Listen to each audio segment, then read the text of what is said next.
ഇതാരാ? അതൊക്കെ പറയാം, വരൂ.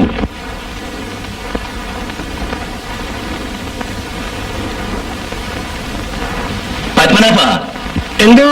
2 സ്ക്വാഷ്. നന്നായിരിക്കുന്നു, ബ്യൂട്ടിഫുൾ. ഇതാരുടെ വീടാണ്? ഞങ്ങളുടെ വീട് തന്നെ. ഗസ്റ്റുകൾ കൂടുതലുണ്ടെങ്കിൽ ഇവിടെ താമസിക്കും. പിന്നെ ചില പേഴ്സണൽ പ്രോഗ്രാംസും ഇവിടെ വെച്ചാണ്. കുടിക്കൂ സിദ്ധേ, കുടിക്കൂ. താങ്ക്സ്.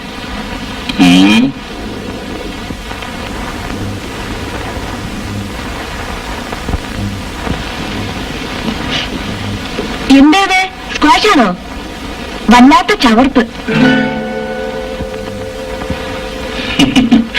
ഇത് വെറും ഓറഞ്ച് ജ്യൂസാണ്. എന്തോ തലയ്ക്ക് വല്ലാത്ത ഘനം പോലെ. ഞാനൊന്ന് മുഖം കഴുകട്ടെ?